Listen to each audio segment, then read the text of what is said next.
देखिए अपना ये चल रहा था।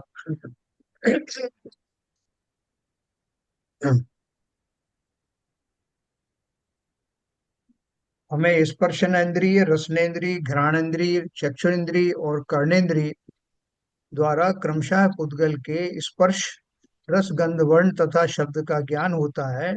यह जीव उनमें से कुछ पर्यायों को इष्ट मानता है और उन्हें जानते हुए मैं उन पर पदार्थों का भोग करता हूँ ऐसा मानता है ना। कल मैंने आपको एक उदाहरण दिया था कि जो कुत्ते को हड्डी मिलती है, दूर से देखता है वो और उसके ऊपर झपट पड़ता है, तो उसके मन में ऐसी धारणा होती है कि इस हड्डी का मैं सेवन करूं, इसके में से रस निकलेगा, वो मुझे अच्छा लगेगा। और जाता है, उसको इतनी दूर से भाग करके उस हड्डी को मुंह में रखता है, उसको चबाने की कोशिश करता है। तो वो इतनी हार्ड होती है कि वो तो नहीं टूटती, बल्कि उसके जबड़े छिल जाते हैं। और उसका जो रक्त है, स्वयं का रक्त, उसका उसे स्वाद आता है। और वो ये मानता है कि ये इस हड्डी में से निकल रहा है। और वो उसको बार बार यही गतिविधियां करता है और स्वयं को आनंदमय मानता है, सुखी मानता है। ऐसा ही ये जो पंच इंद्रिय के जो द्रव्य हैं, उनका जो हमारी मान्यता के अनुसार हम जो है उसमें सुखी दुख होते हैं। कि मुझे बड़ी अच्छी गंध मिल रही है, मुझे बड़ा अच्छा जो है रस आ रहा है, और ये सब जो है वो शरीर में से होकर निकल रहा है। वो उन इंद्रियों तक ही सीमित है। इंद्रिय खाली ये आत्मा, चूंकि ज्ञान में तो आत्मा ही है, इसलिए उसको पता लगता है कि क्या हो रहा है घटित। और राग विशेष के कारण से वो अच्छे बुरे लगते हैं। जैसे उन्होंने एक उदाहरण दिया है, सच देखा जाए तो जीव को विशिष्ट इच्छा होती है। मान लो किसी के लड्डू खाने की इच्छा हुई तो वह उस इच्छा से दुखी होता है। लड्डू खाने से उसकी इच्छा मिट जाती है और इच्छा से उत्पन्न दुख कम होता है। इसलिए वह मानता है कि लड्डू खाने से मैं सुखी हो गया। यदि लड्डू खाने से ही सुख प्राप्त होता तो और अधिक लड्डू खाने से अधिक सुखी होना चाहिए था। कोई 2, 4, 50 लड्डू खाए तो इस कल्पना से भी जी मिचलाने लगता। किसी के लड्डू खाने की इच्छा हुई, परंतु जब तक लड्डू खा रहा है तब तक अन्य अनेक इच्छाएं उत्पन्न होती रहती हैं। यह तो हमारी रोज के अनुभव की बात है। इसलिए लड्डू खाने पर भी वह जीव अन्य इच्छाओं के कारण दुखी ही रहता है। इसे एक मजेदार दृष्टांत द्वारा समझाया जाता है। तराजू के एक पलड़े में अनेक मेंढकों को एक के बाद एक रखकर फिर उनको तोलना है। एक तराजू है, उसमें आपने मेंढक तोलने हैं, तो आपने मेंढक उसमें रखने शुरू किए, तो उनका वजन करना है। लेकिन क्या है कि जब तक एक मेंढक को रखकर दूसरे को उठाने जाओ, तब तक पहला उछलकर नीचे कूद जाता है ना। इच्छाओं के बारे में भी ऐसा ही है। एक इच्छा की पूर्ति में हम जुट जाते हैं, तब तक अन्य 10 इच्छाएं उत्पन्न होती रहती हैं। और फिर अपनी इच्छानुसार सामने वाले पदार्थ का परिणमन या प्राप्ति नहीं होती, है ना। जो मैं चाहता हूँ वैसा तो हमेशा होता नहीं। इस कारण यह जीव राग द्वेष करता है और निरंतर दुखी ही होता रहता है। इस प्रकार इंद्रिय सुख दुख ही है। अब देखो, किसी भी आदमी से आप पूछ के देखो कि भैया तुम ये बताओ कि तुम्हारी इच्छा क्या है अभी, तो पहले तो वो कहेगा कि कोई खास इच्छा नहीं है साहब मेरी, तो वैसे तो मैं सेटिस्फाइड हूँ, और हाँ इतना जरूर है कि मैं चाह रहा हूँ कि मेरी बेटी की शादी हो जाए, बस सब काम हो जाए। तो और क्या, बस और कुछ नहीं चाहिए साहब। नहीं, सोच के देखो जरा, बोले साहब बेटी की शादी करूंगा तो थोड़े धन की भी आवश्यकता होगी, वो भी मिल जाए साथ में। और क्या है कि साहब वो वर ऐसा मिले वैसा मिले। आप देखोगे कि एक जरा सा छेड़ते ही एक पूरी लिस्ट आ जाती। सभी संसारी जनों का यही हाल है। आप पहले प्रत्यक्ष बोलोगे और क्या हाल चाल है साहब, मजा में है, हाँ हाँ बिल्कुल मजा में। लेकिन जैसे जैसे वो मजे की परतें खुलती हैं, तो मालूम पड़ता है कि मैं तो बहुत दुखी हूँ। बहुत सारी मेरी इच्छाएं जो पूरी हो नहीं रही। कई बार मैं अकेले में बैठ करके भगवान के से भी प्रार्थना करता हूँ, या उनको दोषी भी कर बनाता हूँ कि साहब बहुत मांग चुका, बहुत बार कह चुका, भगवान सुनते ही नहीं। तो ये संसार का स्वरूप है। यहाँ सभी जीव इच्छाओं से दुखी हैं। अपन ने ये बात पहले भी पढ़ी थी। इच्छाओं का स्वरूप अपन ने पढ़ा था, 4 प्रकार की इच्छाएं, मोक्ष मार्ग प्रकाशक में पढ़ा था। तो वो जो इच्छाओं का अंत ना होना, वांछा सहित बने रहना, वही वास्तव में संसार का मूल कारण है। संसार बने रहने का मूल कारण वो इच्छाएं हैं जो निरंतर बदल बदल कर मेरे सामने आती रहे, और उनकी तृप्ति कभी होती नहीं। तो उन्होंने क्या बोला, इस प्रकार इंद्रिय सुख दुख ही है, इसके विपरीत अतीन्द्रिय सुख आत्मा में से उत्पन्न होता है, इसलिए वह स्वाधीन, सहज और विषयातीत है। अतीन्द्रिय सुख कैसा है कि उस स्वाभाविक सुख है, उसमें वेरिएशन नहीं है कि आपका जो है सुख कुछ और है, आपकी इच्छाएं कुछ और है, मेरी इच्छाएं कुछ और है। मनुष्य पर्याय है दोनों की। दोनों ने जैन कुल में जन्म लिया है, लेकिन फिर भी आपकी और मेरी इच्छाएं अलग अलग है, मेरी अलग आवश्यकताएं अलग, आपकी अलग है। किसी चीज को मैं अच्छी मानता हूँ, किसी को आप उनको बुरा मानते हैं। तो बहुत सारा वेरिएशन है, लेकिन एक जो स्वाभाविक सुख है वो सबका एक जैसा जब भी आप बोलो कि लकड़ी का सुख क्या है, कि लकड़ी बना बना रहना उसका सुख है, वो समस्त लकड़ियों के ऊपर लागू होता है। लोहे का सुख क्या है, कि उसमें जो लोहे जैसे जो गुण है वो बने रहे, वही उसका सुख है, वो अपने स्वभाव में बना रहे। ऐसा कहीं भी लोहे का जो टुकड़ा होगा सब वही चाहते हैं। ठीक उसी प्रकार से आत्मा का जो जो मेरा स्वद्रव्य है, जो मैं स्वयं हूँ, उसमें वो जो मेरा सुख है वो स्वाभाविक सुख है, उसमें कोई ऊंच नीच बदलाव फिर नहीं होता। इसलिए सभी सिद्ध एक समान सुख का वेदन करते हैं। तो इसके विपरीत अतीन्द्रिय सुख आत्मा में से उत्पन्न होता है, इसलिए वह स्वाधीन, सहज और विषयातीत है। आत्मा को जानते समय अर्थात शुद्धोपयोग में राग द्वेष रूपी विकल्प नहीं होने से जीव को निराकुलता रूप सुख अनुभव में आता है।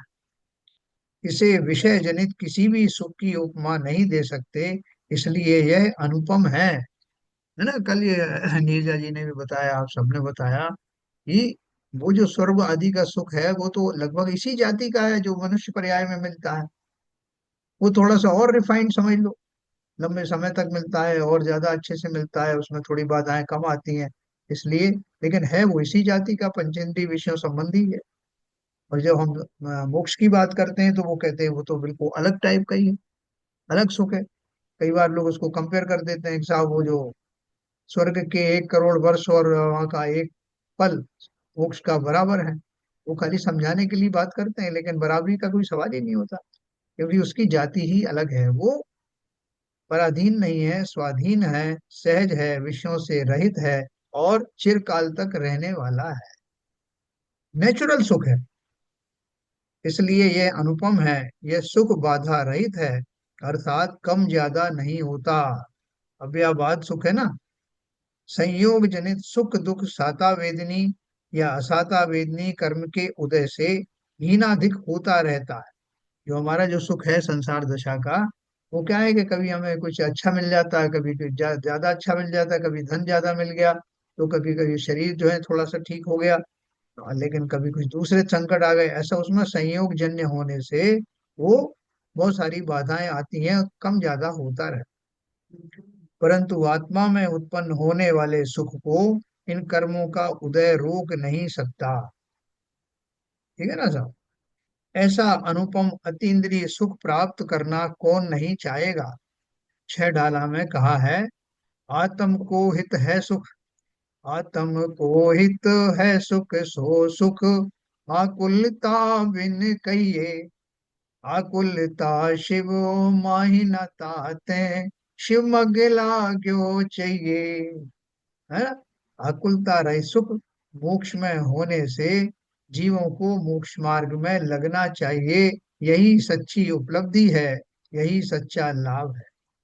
लौकिक में पैसों का, संपत्ति का लाभ होने पर भी झंझट और आकुलताएं कहाँ समाप्त होती। पैसों का हिसाब रखो, फिर उस पर आयकर भरो, आयकर कम करने के लिए कानून की बारीकियों को जानकर उसके लिए बहुत सारी मेहनत और चिंता करो।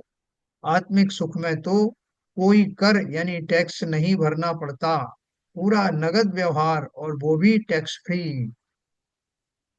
छोटे बड़े, अमीर गरीब, स्त्री पुरुष,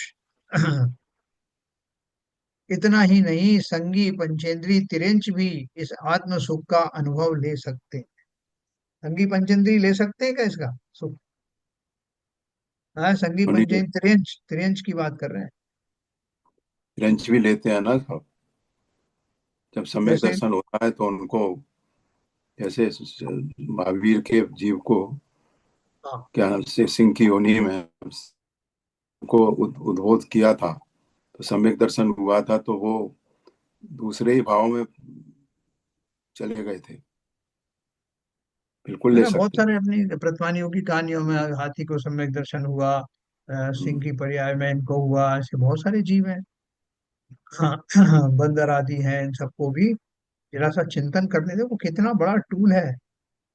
जिन जिन के पास आत्माएं हैं उन सबको सम्यक दर्शन होने की संभावना है। जिन जिन को के पास आत्माएं का अर्थ क्या है? इनके पास आत्माएं नहीं है, जो हैं? जीव नहीं है।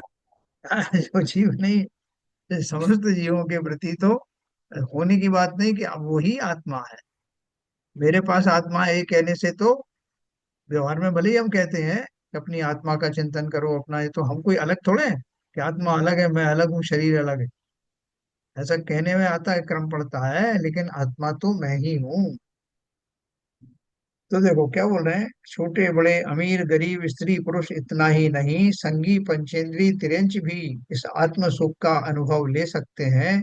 इसके लिए व्रत उपवास यात्रा करने की भी कोई जरूरत नहीं है। इस प्रकार के आत्मिक सुख का प्रारंभ सम्यक दर्शन से होता है। सम्यक दर्शन तथा आत्मानुभूति के विषय पर हमने पूर्व में तीनों पुस्तकों में विस्तृत चर्चा की है ना। तीन पुस्तक कौन सी है उनकी? एक तो अपन ने पढ़ी थी करणान योग परिचय, और पहले वो एक जैन तत्व कारण कार्य परिचय भी, रहित। कारण कारण कार्य कार्य रहस्य भी रहित। था। यस। और और और तीसरी कौन सी? क्रमबद्ध पर्याय। नहीं, क्रमबद्ध प्रयाण नहीं इनकी। एक वो थी अपने जैन तत्व परिचय, हाँ, कारण जैन कार्य तत्व। रहस्य, हाँ, और करणान योग परिचय। हम्म। अब हमारा विषय है कि सम्यक दर्शन प्राप्त करने के पूर्व और प्राप्त करते समय जीव के परिणाम कैसे होते हैं, और तब कर्मों में कैसी उथल पुथल हो जाती है।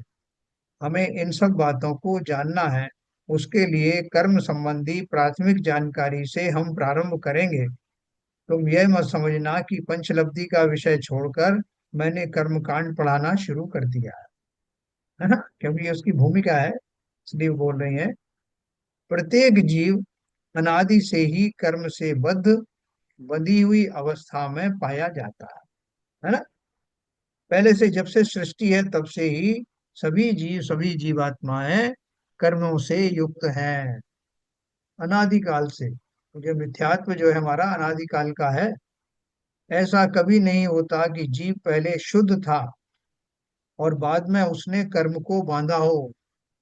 जिस तरह सोने की खदान में सोना सुवर्ण पाषाण के रूप में पाया जाता है, उसी प्रकार जीव और कर्म अनादि से ही एक दूसरे से बद्ध अवस्था में पाए जाते हैं।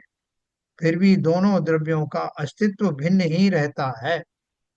तुम तो जानते ही हो कि कर्म पुद्गल द्रव्य है और कार्वाण वर्गना नामक पुद्गल स्कंधों से वह बना हुआ है।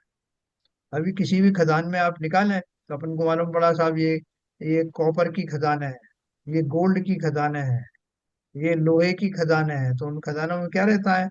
आपको बाहर से देखने पर मिट्टी ही दिखाई देगी, वो मिट्टी के ढेले ही हैं वो सब। जब तक हमें विशेष दृष्टि प्राप्त ना हो या हम विशेष उपकरणों के द्वारा उसका परीक्षण ना करें, तब तक हमें मालूम नहीं पड़ता। और फिर उसकी ट्रेसेस का परसेंटेज निकालते हैं कि साहब 1 टन जो इसका और फॉर्म में निकलेगा तो उसमें से इतने इतने मिलीमीटर मिलीग्राम सोना के कण होंगे या कॉपर के कण। तो ये जो खदानों में पाई जाने वाली मिट्टियां हैं, जिनमें दूसरी धातुओं के अंश रहते हैं, वो सब अनादिकाल से किसी ने मिलाए थोड़ी बैठ करके। तो ये अनादिकाल से शुरू से ही है। हम उनको रिफाइन जरूर कर लेते हैं, बाद में शुद्धि कर लेते हैं, लेकिन कालांतर में वो फिर भी मिट्टी में बाकी मिल जाते हैं। सिर्फ एक आत्मद्रव्य ऐसा है जो अनादि काल से मिथ्यात्व आदि से युक्त होने के बावजूद भी एक बार शुद्ध हो जाए तो फिर अशुद्ध होता नहीं। ऐसा नोबल द्रव्य हूं मैं। तो इसलिए वो कहते हैं कि कोई, इसके लिए कोई रिफाइनरी लगाने की जरूरत नहीं, कोई किसी तरह की फर्नेस लगाने की जरूरत नहीं। ये तो एक ऐसी चीज है कि स्वयं की फर्नेस में ही वो तप करके कुंदन बन जाता है। स्वयं में फर्नेस, हमारे अंदर ही फर्नेस जल रही है, तो ज्ञान की चिंगारी, ज्ञान अग्नि, तरह तरह से अपन बात करते हैं, वो प्रज्वलित है। और हम जो पूजन में कहते हैं कि मैं, मेरा जो श्रुत दीप बुझा हुआ है, और मैं क्या चाहता हूँ कि आपके आपके श्रुत दीपक से मैं भी प्रकाशमान हो जाऊं। मतलब दीपक तो मेरे पास भी है लेकिन बुझा हुआ है। ऐसे कवियों ने तरह तरह की बातें उसमें कही। तो कर्म बांधना, हाँ, नहीं देखो अभी अपन ने ये दो द्रव्य बताया ना, जैसे मैंने आपको बताया कि सोना है और उसके साथ मिट्टी भरी हुई है, यहाँ क्या है, दोनों द्रव्यों का अस्तित्व भिन्न ही रहता है। कर्म पुद्गल द्रव्य है और कार्माण वर्गना नामक पुद्गल स्कंधों से वह बना हुआ है, और मैं आत्म द्रव्य हूँ। तो सारी कहानी इन दो द्रव्यों की ही है। कर्म बांधना अर्थात कर्म का बंध होना। जीव स्वयं, स्वयं में स्वयं की योग्यता से मोह राग द्वेष रूप परिणमन करता है। उस समय कार्माण वर्गणा स्वयं, स्वयं की योग्यता से कर्म रूप अवस्था धारण करती है, और उनका जीव के साथ संश्लेष संबंध होता है। अर्थात जीव के असंख्यात प्रदेशों में यह कर्म एक क्षेत्रावगाह संबंध से रहता है। विवक्षित काल के बाद कर्म फिर से अकर्म रूप होता है, अन्य पुद्गल स्कंद रूप होता है, और उस समय कर्म का फल मिलता है। उसे कर्म का उदय हुआ अर्थात, अथवा निर्जरा हुई, अथवा कर्म खिर गया ऐसा कहते हैं। यह सामान्य निर्जरा है, यह मोक्ष मार्ग में होने वाली संवर पूर्वक की निर्जरा नहीं है। हाँ, देखो मैं आपको एक चीज बताऊंगा, एक एक ऊपर ले उदाहरण लीजिए। से, एक उदाहरण से आपको ये समझाता हूँ कि जैसे मैं एक कार का उदाहरण आजकल आपको दे रहा हूँ, कि वो कार में आप बैठे हैं, उसमें आपने जो गेट खोला, और वो गेट थोड़ा खुला ही रह गया। अभी क्या हुआ कि एक लाइट जली सिग्नल के रूप में कि गेट खुला है आपका, लाल रंग की लाइट जली। और उसके बाद में क्या हुआ कि उसमें वो इंडिकेशन तो आ ही रहा था, इस बीच में वो खुले हुए गेट से बहुत सारे मच्छर जो है अंदर आ गए। अंदर आकर के और वो आपकी सीट के आसपास बैठ गए। अभी उन्होंने काटना शुरू नहीं किया, तो थोड़ी देर के बाद में दूसरा इंडिकेशन आया। दूसरा इंडिकेशन ये आया कि वो मच्छर जब आकर के बैठ गए हैं, उसका इंडिकेशन था। फिर थोड़ी देर के बाद में वो बैठे रहे। आप थोड़ी दूर देर चले, और थोड़ी दूर चलने के बाद में अभी गेट भी खुला हुआ है, या आपने बंद भी कर दिया, तो बंद करते ही पहला वाला तो जो है वो सिग्नल चला गया, जिसमें गेट खुलने का सिग्नल आ रहा था। लेकिन दूसरा वाला सिग्नल जो है वो अभी आ रहा था, ऑरेंज कलर का, जिसमें आए कि वो अंदर आ गए हैं मच्छर, और वह सीट पर बैठ गए, सीट के आसपास बैठ गए। दूसरा सिग्नल था ये। तो अब थोड़ी दूर चले, तो अभी क्या हुआ कि उन्होंने वो सेकंड सिग्नल चला गया और थर्ड ग्रीन सिग्नल चालू हुआ, और उससे पता लगा कि वो मच्छरों ने काटना शुरू कर दिया। तो तीन घटना हुई, उस गेट के खुलने की, और फिर उनके अंदर आने की, और उनका कार्य रूप से परिणमित होने का। ऐसे तीन घटनाएं हुई, वो तीन सिग्नल के माध्यम से आपको वो मालूम पड़ा। अब जो काटना शुरू कर दिया, वो तो कब तक काटा उन्होंने, जब तक उनकी आयु थी वो तब तक वो काटते रहे, उसके बाद उनका समाप्ति हो गई। उस बीच में आपको जितना व्यथित होना था, दुखी होना था, आप हुए। उसके बाद में आपका वो वाला संकट तो टल गया, फिर दूसरा दुख आएगा जो भी आएगा। इस पूरी घटना में वो गेट का खुलना, वो आश्रम का एक उदाहरण है। उनका अंदर आना यानी कर्मों का अंदर आना है, और सीट पर बैठ जाना वो बंद हो गया। और थोड़ी देर के बाद, तुरंत तो प्रयोग होता नहीं, जो बंद होने के बाद थोड़ी देर अवधा काल चलता ना, उसके बाद उन्होंने काटना शुरू किया। अर्थात आपको अपनी उस फॉल्ट का जो है, जो प्रतिफल मिलना था वो चालू हो गया, और मच्छरों ने काटना शुरू किया। वो कितने समय तक काटेंगे, जब तक कि वो मच्छरों में आयु, उनकी आयु बाकी है। तो ठीक उसी प्रकार से वो कर्म, आपको जो संसारी जीवों को जो कर्म का जो प्रकोप रहता है, वो उतने समय तक रहता है जब तक कि वो पहले से बंधे हुए कर्म उदय में आते रहते हैं। वो आने के बाद वो, तो ये निर्जरा हो गई, उसके बाद में उन मच्छरों की जो है वो ताकत खत्म हो गई या आयु खत्म हो गई। तो वो निर्जरा कैसी हुई, कि वो परमानेंट नहीं हुई। उस समय वो जो आया था कर्म, जो आपने बांधा था, उसका प्रतिफल आपको मिला। और इस पूरे प्रोसेस में वो तीनों इंडिकेशन जो आए थे, वो इंडिकेशन की क्या गलती है? वो इंडिकेशन आप दूर कर नहीं सकते, वो तो ऑटोमेटिक पे आपने बना रखा। जिस समय गेट खुला तब लाल रंग की लाइट आई, जिस समय उसमें मच्छर आए तो दूसरे रंग की लाइट आई। हाँ, तीसरे जब उनका काटना शुरू हुआ तब तीसरे रंग की लाइट आई।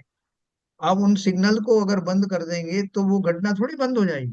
वो सिग्नल तो खाली इंडिकेटिव है, और उनका आप कुछ कर नहीं सकते। उनका कनेक्शन सीधा उन घटनाओं से जुड़ा है कि गेट खुला नहीं खुला, वो लोग आए नहीं आए, उससे जुड़ा हुआ। तो हम क्या कहेंगे? हम बोलचाल की भाषा में कहेंगे, भाई साहब कुछ गुस्से के गेट खुला हुआ है, देखो सामने इंडिकेशन आ रहा है। दूसरा इंडिकेशन भी हमें मालूम है कि कुछ अंदर प्रविष्ट हुआ है, उसका इंडिकेशन आ रहा है। और तीसरा जो है इंडिकेशन आ रहा है कि कुछ हमें काट रहा है, काटने वाला है। तो वो इंडिकेटर अपनी जगह पर हैं, उनके तीनों के अलग अलग नाम दे दिए मैंने, आश्रव, बंध और निर्जरा। वो मैंने नाम दिए हैं, लेकिन वो इंडिकेटर जो है वो डायरेक्टली कुछ उसमें पार्टिसिपेट नहीं कर रहे। लेकिन मैं नाम देने के लिए हमेशा यही कहता हूँ कि मेरा वेदनी कर्म का उदय चल रहा है, मेरा मोहिनी कर्म का उदय चल रहा है, या उसका बंद हो रहा है। ये सब जो है वो इंडिकेटर्स हैं। तो बंद वास्तव में क्या हो रहा है? मैंने मैंने जो परिणाम खोटे किए हैं वो कहीं ना कहीं तो रजिस्टर होंगे ना। वो रजिस्ट्रेशन उसका पैरेलल में होता है। उस रजिस्ट्रेशन का नाम ही कर्मों की भाषा में बताया जाता है कि ये जो कर्म बंध गया। मतलब क्या बंध गया? कि मेरे जो परिणाम उस समय हुए थे, उसका जो कुछ प्रतिफल मिलना है उसके लिए वो नक्की रजिस्टर हो गया। तो बंध गया, वो ना कर्म बंध गया। तो ये जब बताने की जो भाषा है, उस भाषा से हम यही समझते हैं कि वास्तव में वो जो इंडिकेटर्स हैं, वो जो कर्म है जिनका नाम लिया जा रहा है, वही उसके लिए रिस्पॉन्सिबल हैं। और उसी को लेकर के हम जो है वो भगवान से भी विनती करते हैं, मेरे अष्टकर्म है ना बंधे हुए हैं भगवान, इनको दूर कर देना, अष्टकर्म विध्वंसनाय, और ये सब हम करते हैं। लेकिन जो इन इन चीजों को इसी भाषा में समझते हैं, वो कर्म रहस्य समझ नहीं पाते। वो यही समझते हैं कि मेरे सारे सुख दुख का कारण ये कर्म है। अगर ये कर्म चले जाएं तो मैं खुश हो जाऊं, मुझे कोई प्रॉब्लम नहीं रहेगा। लेकिन वो कर्म क्या है? आपने जो परिणामों का रजिस्ट्रेशन किया है वो उसके नाम है। और जैसे ही आपके परिणाम वापस शुद्ध होते हैं, तो बहुत कुछ घटित होने लगता है। वो जो परिणाम सत्ता में बैठे थे वो मासक से निकल जाते हैं। तो परिणामों की संश्लिष्टता के कारण से जो कुछ आपका बुरा भला होना है वो रजिस्टर होता है। कर्म नाम की जो वस्तु है वो उसमें खाली वो इंडिकेटिव रोल अदा करते हैं। वास्तव में तो हमारे परिणाम ही कालांतर में हमारे सुख दुख का कारण बनते हैं। इससे मैं कुछ सिंप्लीफाई कर पाए आपके अंडरस्टैंडिंग? सही है। तो देखो अपन आगे चलते हैं। उन्होंने लिखा ना, देखो,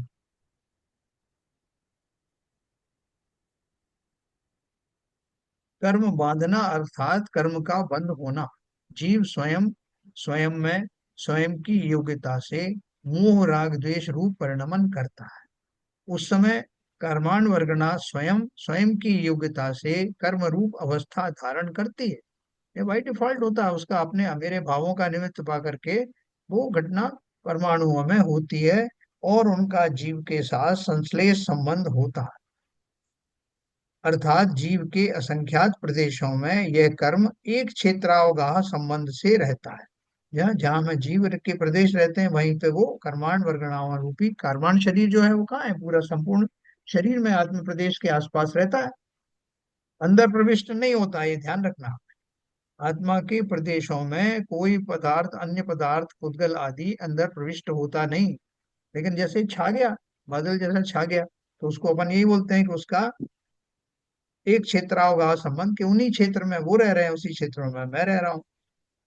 विवक्षित काल के बाद, यानी जब वो समय पूरा होता है, कर्म फिर से अकर्म रूप हो जाता है। कब हो जाता है? जब वो उसका चार्ज खत्म हो जाता है। उसी को मैं निर्जरा कहता हूँ। निर्जरा में जरूरी नहीं कि वो कर्म जो है वहां से हट के चले जाएं, वो वहां वहीं बने रह सकते हैं परमाणु।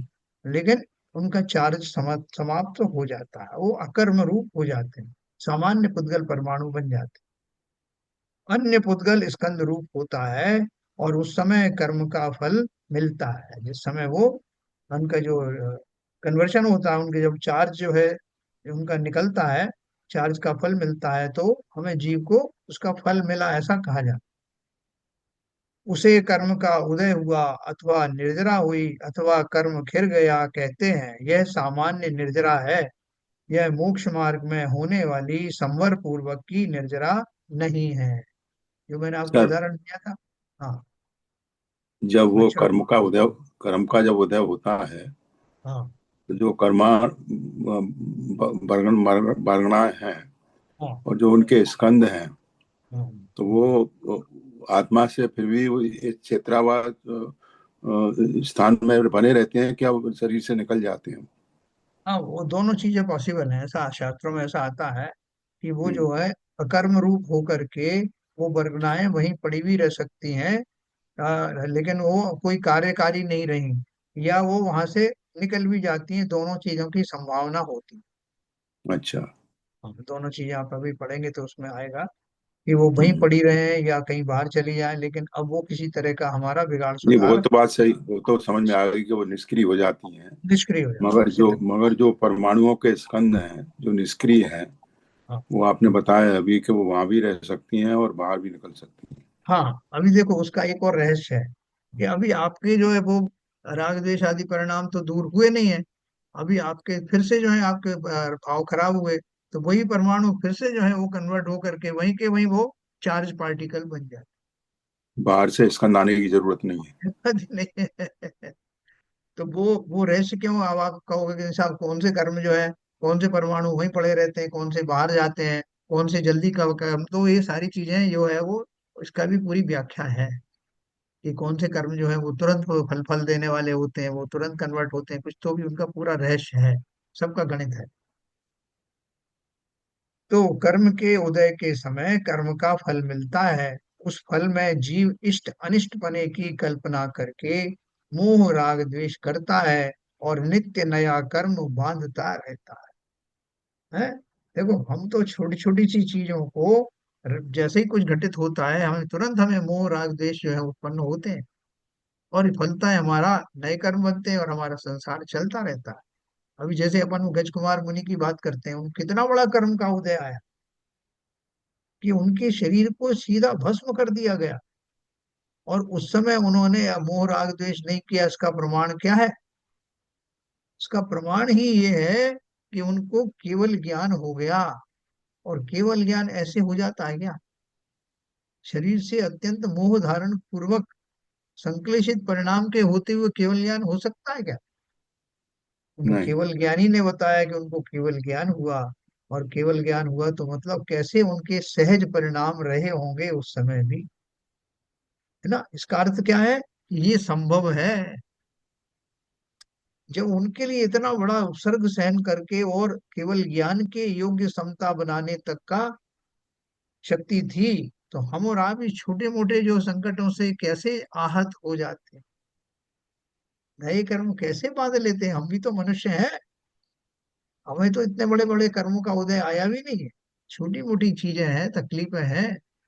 तो क्यों ना मैं आज से और अभी से इस बात का प्रयास करूं, अभ्यास करूं कि जब जब ऐसी कोई असुविधाएं हों, प्रतिकूल संयोग आए, तब तब मैं समता समता में रहने का प्रयास करूं, है ना?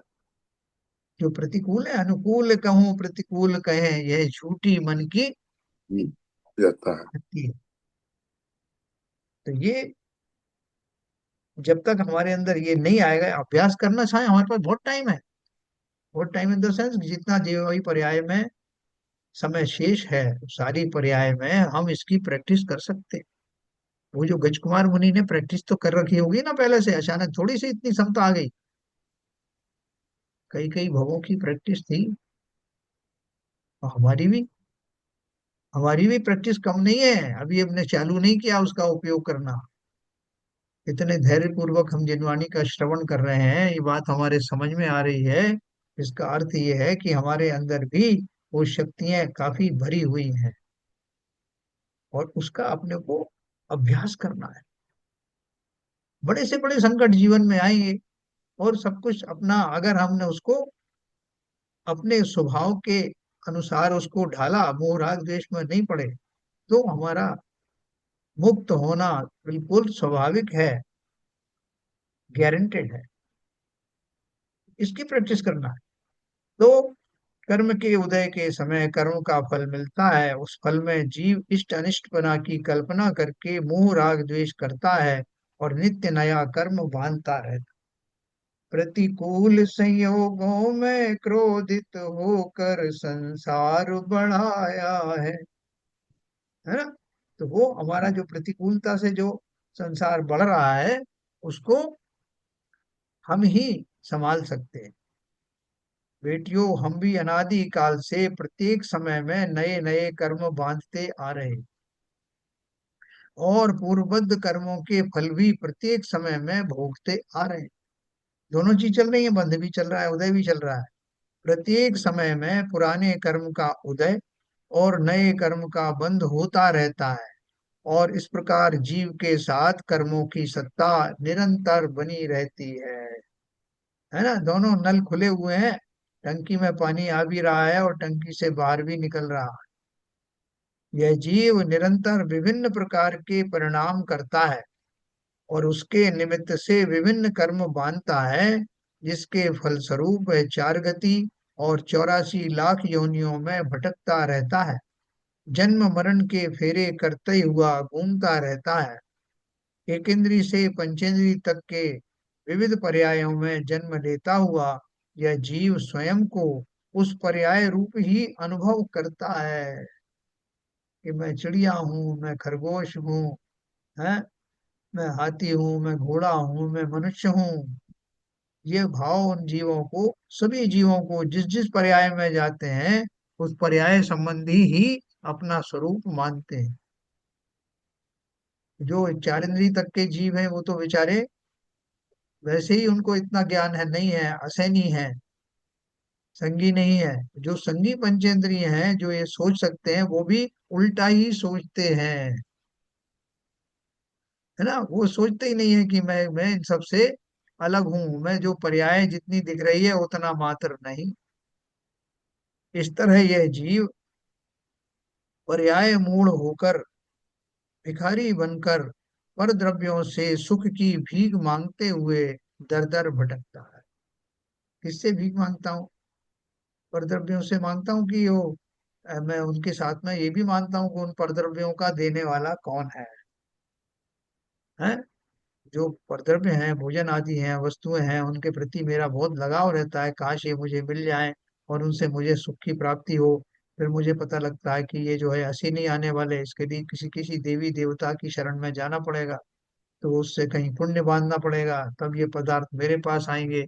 ये पूरा प्रोसेस हमने बहुत गलत ढंग से समझ रखा है। विषयों की भीख मांगता हूँ। किनसे मांगता हूँ? उन वस्तुओं से मांगता हूँ, उन देवी देवताओं को जो मेरी मान्यता में बसे हुए हैं, संसारी देवी देवता, उनसे मांगता हूँ।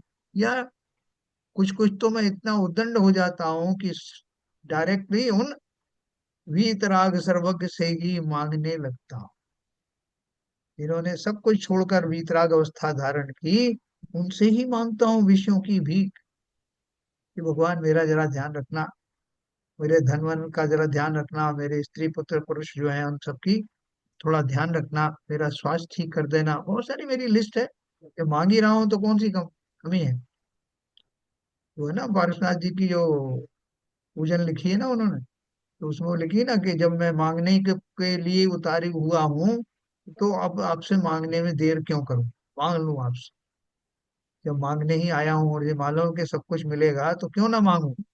लेकिन क्या मांगता हूँ? पुष्पेंदु जी की वो पार्श्वनाथ जी की पूजन है ना। और जब मांगने पर आया तो मैं क्या क्या मांग लूं? तो फिर वहां पे भाई वही बात आती है कि तुम तुम सारिका दातार पाए, काज लघु जाचू कहा, मुझे आप सम कर ले हो स्वामी, यही एक वांछा वहां। आप जैसा दानी मिला है, आपसे मैं क्या मांगू? कुछ मांगने के लिए शेष बचा नहीं है, आपसे कोई छोटी मोटी चीज मांगूंगा क्या? मुझे आप जैसा बना लीजिए, यही एक वांछा ऐसी है जो आपके सामने मैं कर सकता हूँ, जो आपके स्वरूप को देखती है, आपकी महिमा देखते हुए सूट करती है। छोटी मोटी चीजें मैं आपसे क्या मांगू।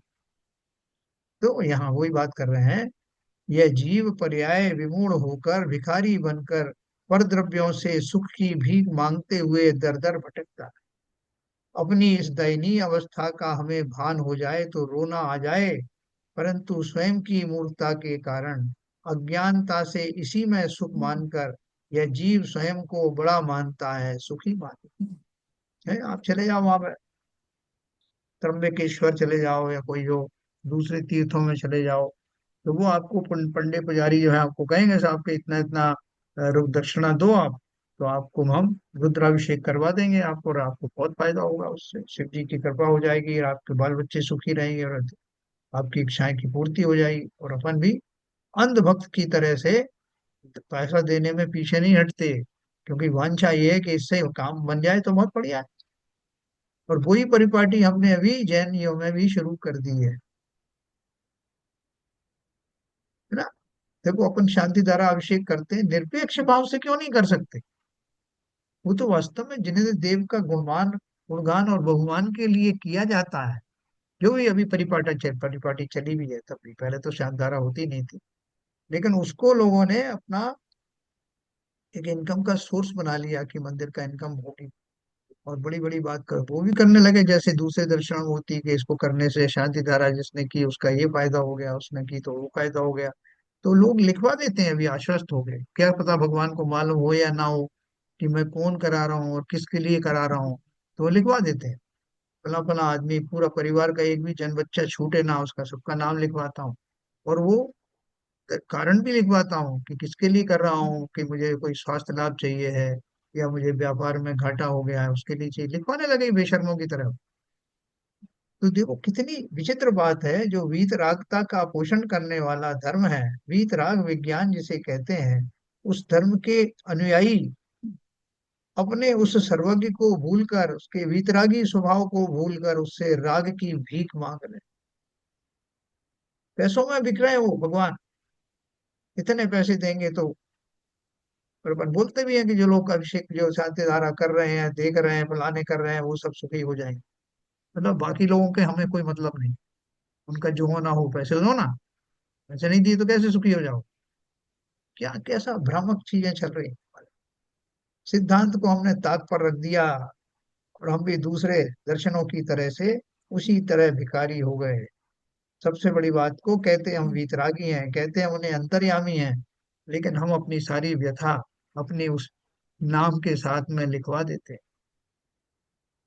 एक भी छूट गया तो भगवान कंफ्यूज हो जाएंगे कि ये किसका पैसा है, ये किसके लिए आया है। कैसे हम मूर्ख हैं बताओ। हम उनकी सर्वज्ञता पर प्रश्न उठा चिन्ह लगा देते हैं, उनकी वीतराग पर प्रश्न चिन्ह लगा देते हैं।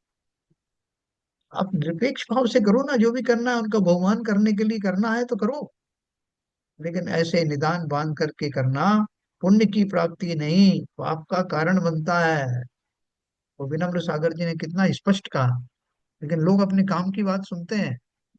ऐसे कितने विनम्र सागर आए और उनको लोगों ने सुन करके एक तरफ रख दिया। चलो आगे चलते हैं।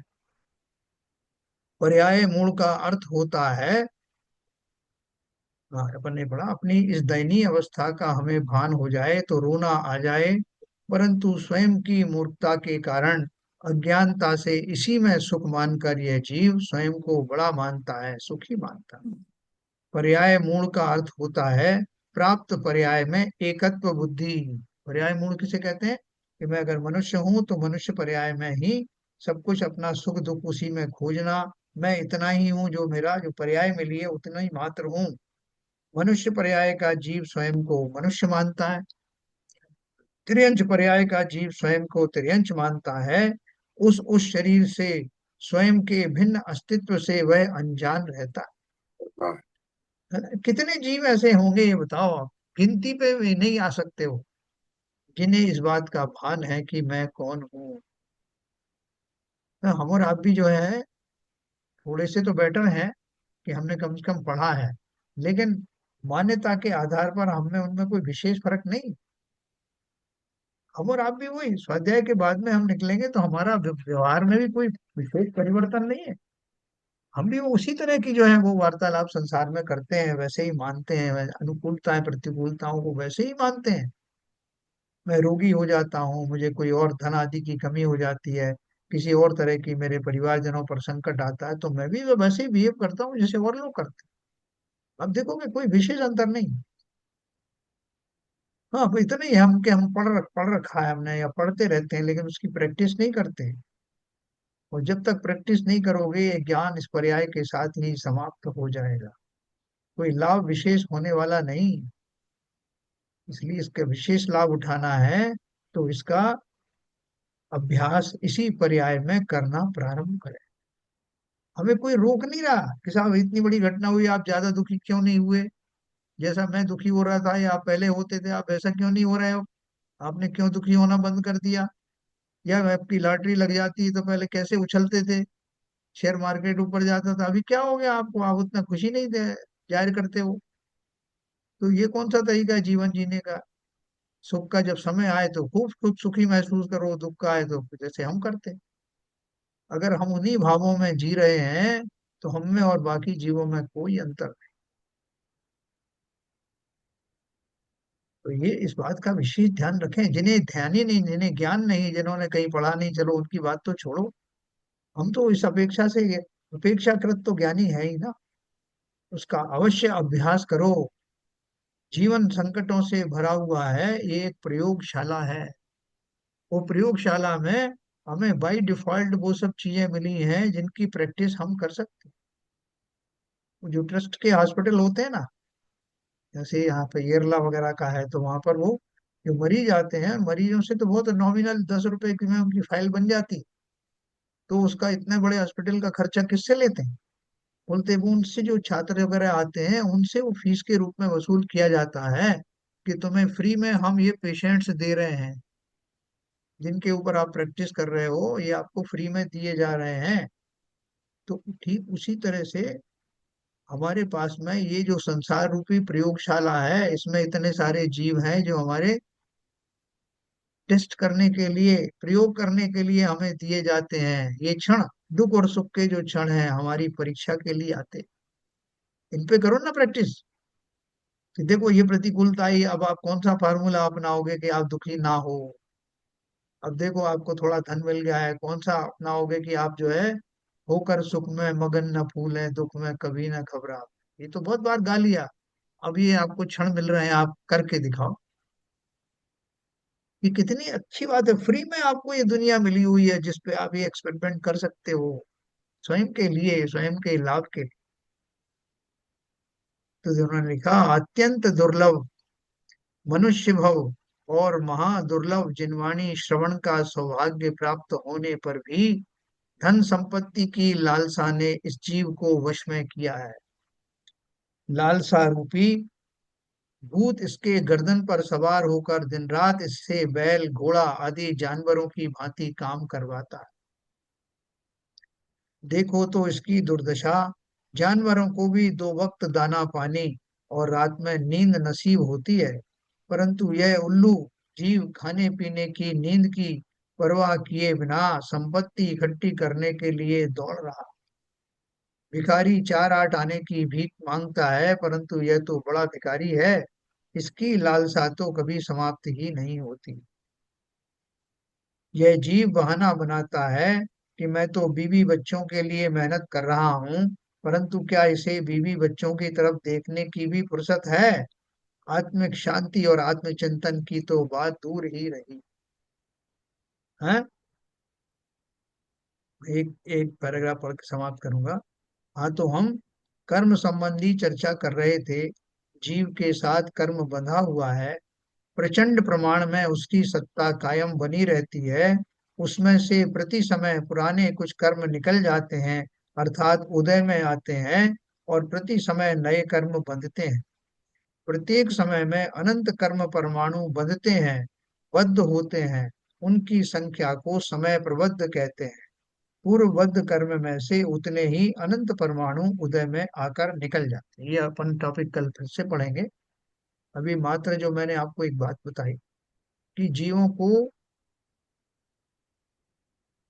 क्या हम इस संसार में होने वाली इन अवस्थाओं में समता बनाए रखने की प्रैक्टिस अभी इन अवस्थाओं में कर सकते हैं या नहीं कर सकते?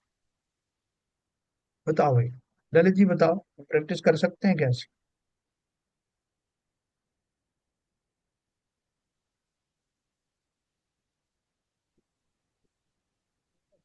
कर सकते हैं। इच्छा इच्छा शक्ति चाहिए। आवाज नहीं आ रही है। कर सकते हैं बिल्कुल। हम्म। इच्छा दृढ़ इच्छा शक्ति चाहिए। तो दृढ़ इच्छा शक्ति कहाँ से लाए हम? वो भी अंदर ही, हमारे अंदर है, बाहर से ना नहीं। मतलब हम जो कुछ पढ़ रहे हैं उसके ऊपर विश्वास करना पड़ेगा ना पहले, तभी विश्वास वो तो शक्ति। विश्वास तो मेरे हिसाब से तो हर क्षण होता रहता है। सब हम्म। वाकया दिन में कई बार आ जाते हैं जब हम देखते हैं कि किस समय हमको सुख की प्राप्ति हुई है actually। जबकि हम जो प्रतिकूलता थी वो कैसे खत्म हो गया, कैसे उससे निपटे एक्चुअली। तो प्रकृति हमको पीछे जो खुद ही एक क्लास लेती रहती है हमारी कि देखो ये ऐसा करने से सुखी रहोगे। हम उसमें चक्कर में पड़ते नहीं, हम वापस उसी मिथ्या में आ जाते हैं। नहीं, मगर अपन इसको क्यों नहीं अपनाते? ये जो सिद्धांत इन्होंने बताया है, ये हमारा भरोसा नहीं कि इस सिद्धांत पर, या आलस की वजह से हम नहीं करते? मुझे ये लगता है हम अपने संस्कारों से जकड़े हुए हैं हाँ। कि ये जो मेरे मेरा समाज है, ये क्या कहेगा, अरे ये ऐसा है। वो सब की हम परवाह करते रहते मतलब हैं कि भाई ये मेरा पति, मेरी पत्नी, मेरा बेटा, और समाज के लोग, तो उनसे, उनकी रेस्पॉन्स से, उनकी रिएक्शन वो बहुत तवज्जो देते हैं। अगर मान लीजिए समाज में कोई हमको बोल दे अरे देखो ये कैसा लग रहा है, तो हम कहते हैं कोई हमको हमारे बारे में अच्छा ही बोले अच्छे। समाज में एक हमारा जो एक सम्मान बना रहे, इसकी हम कोशिश करते रहते हैं। तो समाज का सही बात सम्मान क्या है वो भी हमको, क्या है हमारे पास, यही समझते भी हमारे पास पैसा है। हो, दौलत हो, बच्चे ऊंचे ऊंचे पदों पर हों। लेकिन अपन इसमें जब एक तक एक इस रास्ता चीजों में निकाल जकड़े सकते रहेंगे तब तक कहाँ निकले। एक रास्ता अपन निकाल सकते हैं कि सब परिवारजन को जो भी आपका कर्तव्य है उसकी पूर्ति भी होती रहे, और मन में ये धारणा भी चलती रहे कि मैं किसी से बंधा हुआ नहीं हूँ, मैं अलग हूँ, सब अपने अपने कर्मों का फल भोगते हैं। ऐसा पैरेलल में हो सकता है क्या, दोनों चीज?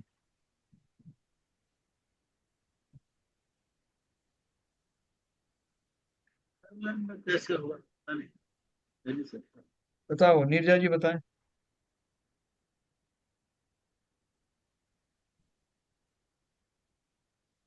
भाई साहब, मैं जरा इधर इस समय थोड़ा कम सुन पाई हूँ, इसलिए मैं इसका आंसर कर नहीं पाऊंगी। एक बार आप मुझे फिर से बता दीजिए, क्या आपने क्वेश्चन पूछा है?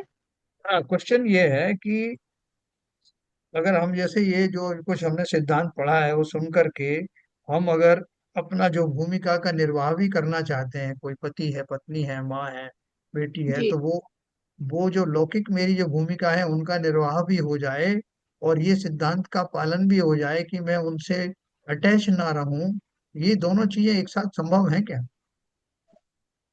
संकल्प की जरूरत है। अगर हम इस सिद्धांत में विश्वास करते हैं और संकल्प लेते हैं तो पूरा तो नहीं हो सकता, लेकिन थोड़ा हम कर सकते हैं। बिना कर संकल्प के नहीं हो सकता, इसमें संकल्प होना बहुत जरूरी है। और संकल्प जब भी हो सकता है जब हम इस सिद्धांत में बहुत विश्वास करेंगे। बराबर, बराबर, सही कहा। थियोरेटिकली तो संभव है, थियोरेटिकली जैसे अपन बोलते हैं, थियोरेटिकली प्रैक्टिकली। हाँ, हाँ, हाँ। थियोरेटिकली तो संभव है, प्रैक्टिकली जैसा नीरजा जी बोल रही है ऐसा करना बड़ा मुश्किल काम है।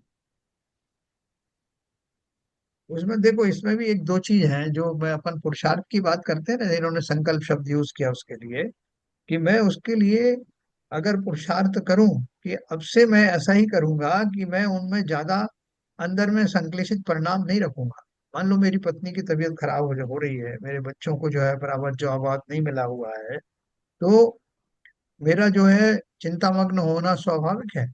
लेकिन उसके साथ में मैं अगर ये महसूस करूं कि भाई सब जीवों को अपने अपने कर्म का उदय के अनुसार फल मिलता है, चाहे वो मेरी पत्नी हो चाहे मेरे बच्चे हों, उनके हिसाब से उनको मिल रहा है, और हो सकता है कि ये किसी निमित्त से जो है वो कर्म जाने वाला होगा, अगर तो चला भी जाएगा, अगर जाने की योग्यता होनी होगी, ऐसी होनहार होगी, तो मैं अपना कर्तव्य पूरा करता हूँ।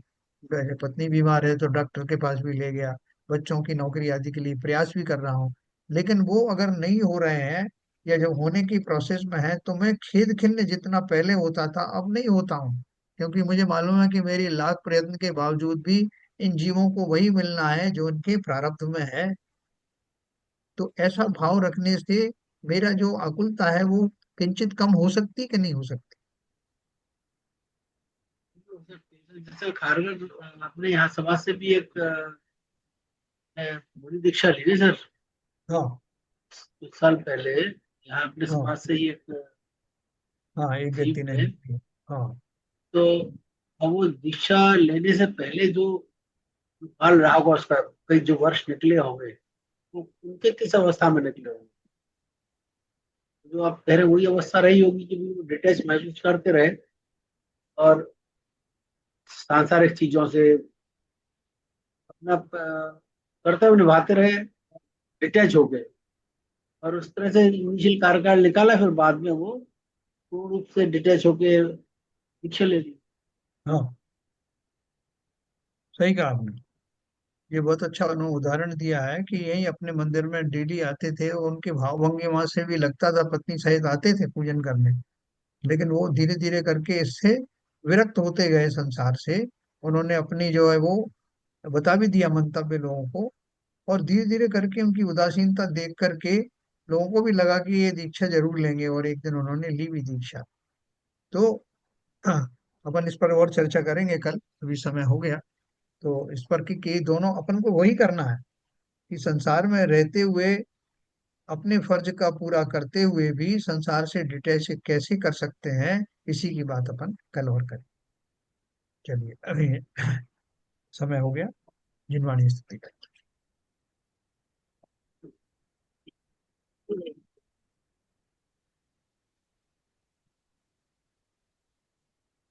नित्यतम नाश विको ज्ञान के प्रकाश विको अपर भास विको भानु सिंह खानी है।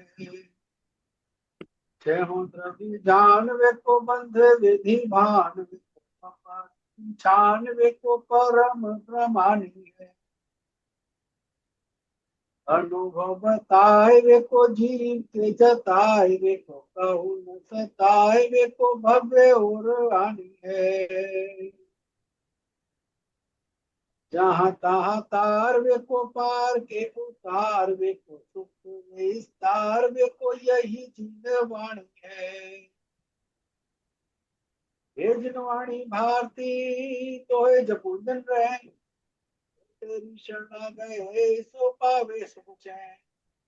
क्या वाणी के ज्ञान से सुझे लोकालो, तो वाणी मस्तक धरो सदा देते हैं धरो, सदा देते हैं। माता की जय। जय। जय।